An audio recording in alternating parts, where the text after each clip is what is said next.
You know, Mike, I want to apologize for the first hour we talked about how late night TV was dead and they're not doing any good skits. Oh, no. And I think this is a really good one. You're going to love it. Okay, honestly, can we talk about Instagram for a second? Because this new algorithm change, I cannot. Like, have y'all seen this new update? What's happening? And now, a message from the Vice President-elect of the United States. Good evening. This is your Vice President-elect Kamala Harris. Next week, the entire world will watch the inauguration. Hey, Mike, that's not Kamala Harris. That's Lilly Singh pretending to be Kamala Harris. That is, can I just point out, that is like a $4 wig. It's a cheap wig. That's not even, like, at least give SNL credit. At least when SNL, whoever their makeup and hair people are, at least they really get you to look like the person. That's a wig from Party City. Of President-elect Joe Biden and myself. Sure, they had the clothes. So before the big day, I wanted to practice addressing Plenty the of nation. pantsuits hanging out. Oh, yeah. All right. Yeah, she was listen, trust me, Lilly Singh's been waiting for this moment her whole life. A half Indian female she's like, oh my God, I already have all of the pantsuits ready to go. Yeah, she shops at the Paula Poundstone collection. She's been waiting her whole life for this moment. Without anyone watching.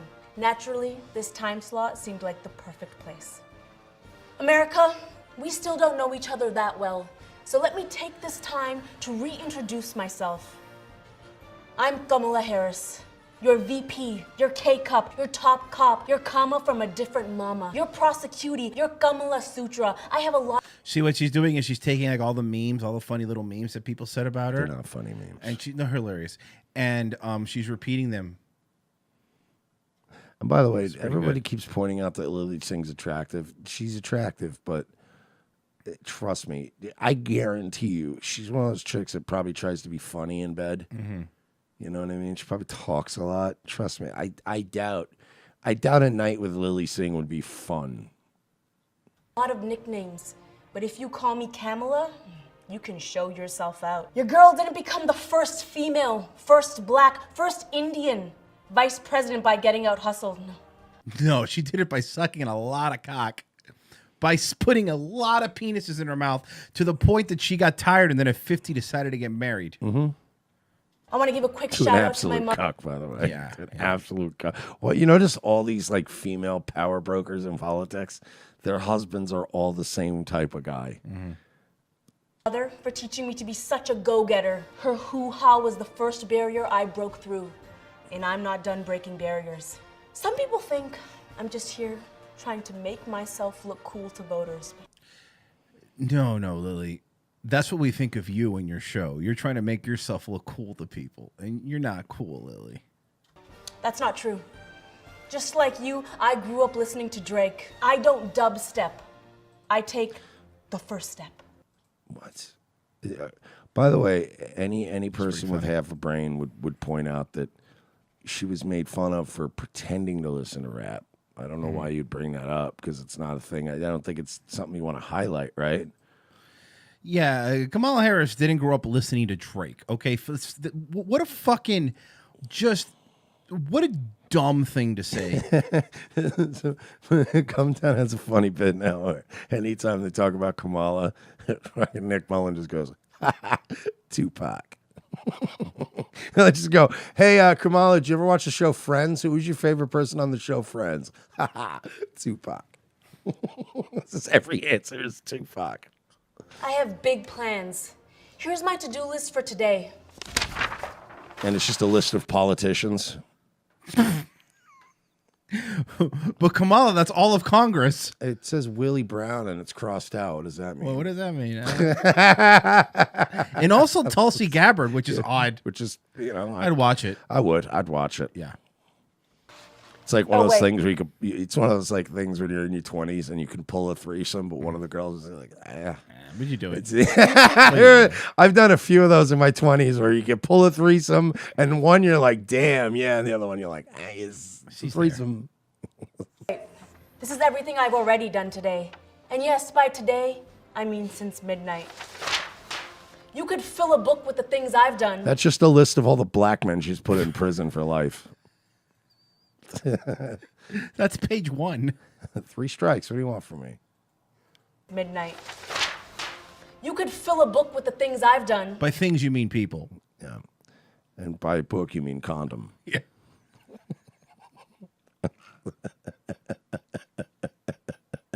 Use condom, Harris.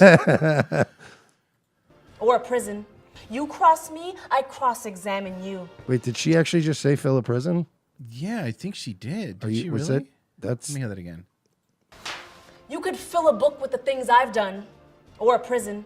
You cross me, I cross-examine you. But that's But according not to a you, good that's a thing. bad thing, Yeah, right? Isn't that that's- a bad thing? supposed to be a bad thing. Yeah. God, man, they have no consistency. They just don't. Just ask Brett Kavanaugh. He doesn't wear robes because he's a justice, no. He wears them to cover the bite marks I took out of his ass. But he's a Supreme Court justice. You didn't do anything. You didn't stop him. you didn't stop him. That would be a failure on your part. So, America, we're gonna do big things together over the next 4 years. And if you're afraid, don't be. Because there's a good chance I've already done whatever you're scared to do. When we Well, I mean, I'm scared to put young black men in jail for low-level drug crimes. So maybe she probably. I'm not put them all in jail. But it's the only cool thing about Kamala Harris. But like, what's the end game? Like, all right, first Indian, first woman, black, whatever. But like, beyond that, like, what are these people going to do when it dawns on them that these people are not going to save them or make their lives better? They're going to turn on these people too. I mean, it's inevitable, right? They're going to turn on them as well. They're going to call them colonizers because you've weaponized all of these people, and you could say that it's a bunch of domestic white, but it's not. They're going to turn on you when you start not getting your $2,000 checks, and when you start still being unemployed. And you know what I can't wait for? The thing that I just can't wait to see. Not personally, it's going to suck for everybody, but when gas hits like $5 a gallon, that isn't a fucking. Good luck turning the people that hate $5 a gallon into all those people that hate that into white. Because it's going to happen. And when it happens, when gas gets fucking up there, when the rest of the country's paying California gas prices, people are going to go, I need to drive to fucking work. What are you going to tell them? Take a bus? Right has a new dog whistle, and it's complaining about gas prices. You're like, wait. Somebody timestamp this because I know Mike is joking. But how many times has this happened? There's going to be pictures. And they're going to use footage of like truckers being interviewed outside of Love's. Yeah. I just think the prices are too dang high. Look at that white. Look at that neo. I bet he hates black people. You know, well, he might because he's a truck driver, but that's not the reason he's mad. I mean, yeah, I hate black people, but I hate high gas prices more. If that makes me a racist, then... I know you're joking, but you know that's going to be the title of a HuffPo article. In a fly blazer. Anyway, I've got to run. I've got a 2 a.m. Zumba session. Do you? That I'm teaching. I'm telling you, man, she's. I don't know how anybody could like date Lilly Singh. I just would. Like, you ever dated a girl, or you were hanging out around with a girl, fucking a girl that like was physically attractive, right? But they just kept doing or saying shit that over time just contributed to their overall score, and then eventually it's like, I'm not even gonna get hard for you at this point. Like, you've said so many dumbass things, and you've just had so many moments that are embarrassing that I can't even get it hard for you anymore. I don't know how she keeps boyfriends. I just don't. Teaching. But don't worry, I will be back because Lilly Singh might be the first Indian woman to host a network late night show. But now I'm the first vice president to take one over. I rest my case. She and also take one in the fucking mouth. You notice I should have changed it to first Indian woman because... Not first woman anymore because, Or woman of color. Yeah. Late night show. But now I'm the first vice president to take one over. I rest my case. Because she's a prosecutor. And prosecutors normally rest their case. Yeah, because we like prosecutors now, apparently. Yeah, you don't? I thought that the bastards are all bastards. All cops are bad? Yeah, and then, who do they work with? Good evening. Thank you. Are we back? Are we back? What just happened? Bro, fucking, they hacked her show in real time. I hate her. I know. It's like not even adding to the conversation. I just hate her. I hate her that much. I hate her.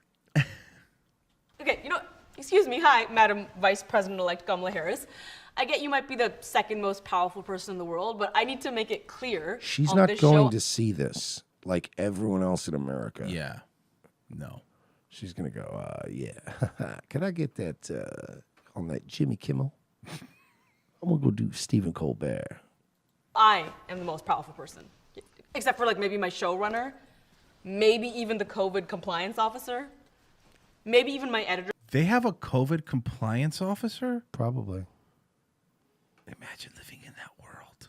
We do. We live in this world. No. I get it, but imagine having a job where you have to have a COVID compliance officer. And it's actually just Tom Cruise yelling at everybody. Yes, screaming at the top of his lungs. We are giving jobs to people. All right, dude. Jesus, Tom, relax. We are personally saving the world. I mean, we're just making a movie. We're making Mission Impossible 17. You know why I'm happy though? To have to breathe a because little bit. they didn't have enough. They didn't have enough other ones to really tell the story of Mission Impossible. But now I really think they're going to wrap it up nicely. I mean, you guys already killed Philip Seymour Hoffman. You should just end it by now. Maybe even my editor, because they could cut me off at any time. Bro. See, okay, so the joke is... Our editor cut her off. By the way, I don't see how that's any different from your regular editing. Like, your regular editors have done terrible jobs. So she's great. She's doing... She's fantastic. She's doing I love I Lilly think she's Singh. doing I don't think she gets enough credit for being... Awesome? I don't know, Indian, I guess.